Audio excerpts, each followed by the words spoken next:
কাট কাট কাট আপনি যদি একজন ছেলে হয়ে থাকেন এবং মুসলিম ধর্মাবলম্বী হয়ে থাকেন তাহলে কাট সম্পর্কে আপনার বেশ ভালোই ধারণা আছে।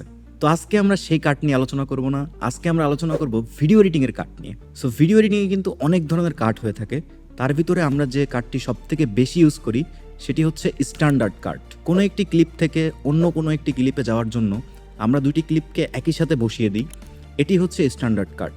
এরপর আমরা সবথেকে বেশি যে কাটটি ইউজ করে থাকি সেটি হচ্ছে জাম্প কাট, অর্থাৎ কোনো একটি নির্দিষ্ট ক্লিপ থেকে কোনো আনওয়ান্টেড অংশ যদি আমরা কেটে দিই তাহলে সেটি হবে জাম্প কাট। আমরা যদি কোনো ভিডিওতে অনেক বেশি জাম্প কাট ইউজ করি তাহলে ওটি ম্যাসি দেখা যাবে, যার কারণে আমরা জাম্প কাটকে ঢাকার জন্য আরও কিছু কাট ইউজ করি। তো সেগুলো কি?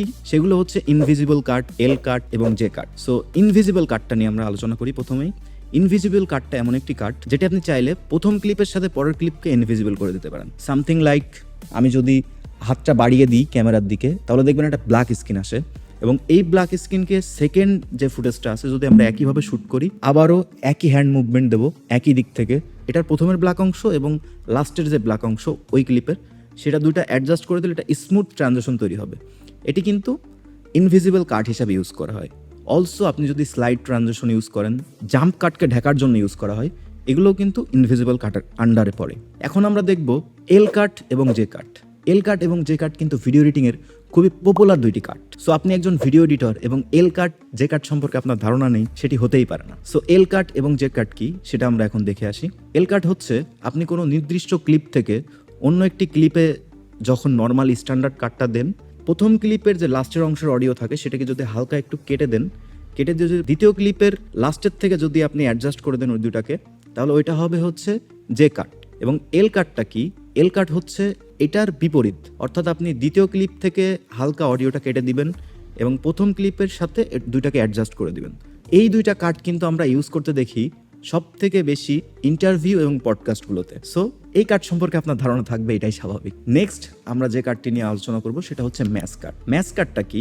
ম্যাশ কাট হচ্ছে কোনো অবজেক্টকে অনুসরণ করে আপনি যদি ব্যাকগ্রাউন্ড চেঞ্জ করতে থাকেন একই কায়দায়, অর্থাৎ এটা একটি অবজেক্ট এবং এই অবজেক্টকে আপনি কোনো একটি ব্যাকগ্রাউন্ডে বসাইলেন, বসানোর পরে একইভাবে আপনি ফুটেজ নিলেন আরও 4-5টা ব্যাকগ্রাউন্ডে। তো সেই ক্ষেত্রে আপনি যখন এই একই অবজেক্টকে একই পজিশনে রেখে যখন ম্যাচ করবেন ওইটা হবে ম্যাশ কাট। তো আমরা ফুটেজ নিয়েছি 4-5টা এবং ফুটেজ নেওয়ার পরে এই ফুটেজগুলো দেখুন একটির সাথে আরেকটি কিন্তু একই না, বা একই পজিশনেও নাই অথবা একই স্কেলেও নাই।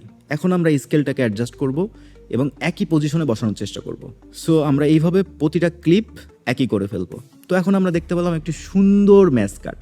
তো এইভাবে আমরা চাইলে আমাদের ভিডিওকে অনেক ক্রিয়েটিভ করে তুলতে পারি ম্যাশ কাট ব্যবহার করে। তো চলুন মোস্ট পপুলার আরেকটি কাট নিয়ে আলোচনা করি, যেটি মিস্টার বিস্ট তার ভিডিওতে অনেক বেশি ইউজ করে, যেটি হচ্ছে কাট অন অ্যাকশন। আপনি যদি কোনো অ্যাকশনের সাথে কাট দেন, যেমন আপনি একটা ক্লাব দিলেন, এই ক্লাবের সাথে আপনি যদি কোনো কাট দেন তো সেটি হবে কাট অন অ্যাকশন। এটি কিন্তু মিস্টার বিস্ট তার ভিডিওতে অনেক বেশি ইউজ করে। ধরেন আপনি একটা দরজা অফ করলেন এবং দরজা অফ করার সাথে সাথে ওই ক্লিপটার থেকে অন্য একটি ক্লিপে আপনি চলে গেলেন, এটা হবে কাট অন অ্যাকশন। এই কাট অন অ্যাকশনের ব্যবহার কিন্তু আমরা শুধুমাত্র ইউটিউব ভিডিওতে দেখি না, অনেক বেশি ইউজ হয় কিন্তু এটি মুভির কোনো ফাইটিং সিনে। অর্থাৎ আপনি যদি হলিউড, বলিউড কিংবা বাংলা কোনো মুভির ফাইটিং সিন দেখে থাকেন সেখানেও কিন্তু দেখবেন যে কাট অন অ্যাকশন ব্যাপারটা অনেক বেশি ইউজ হয়। তা আপনি একজনের একটা পাঞ্চ দিচ্ছেন এবং পাঞ্চের সাথে সাথে ক্লিপটা চেঞ্জ হচ্ছে। তো আমরা বলতেই পারি কাট অন অ্যাকশন একটি ক্রিয়েটিভ জিনিস। সো আপনি যদি কাট অন অ্যাকশন ইউজ করেন তাহলে আপনিও পারবেন মিস্টার বিস্টের মতো ভিডিও বানাতে। তো চলুন আমরা পরের কাটে যাই। পরের কাটটি হচ্ছে কাট অ্যাওয়ে।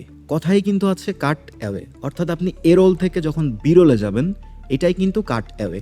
আপনি যদি একটা টকিং হেড ভিডিও বানান এবং সেই ভিডিওর কোনো অংশে আপনি কোনো মোশন গ্রাফিক্স ইউজ করেন অথবা আপনি বি রোল ইউজ করেন, তো সেই ক্ষেত্রে হবে কি আপনার কথা বলার সাথে সাথে আপনি ওই বি রোলে চলে যাবেন, তখন এই জিনিসটা হয়ে যাবে কাট অন অ্যাওয়ে।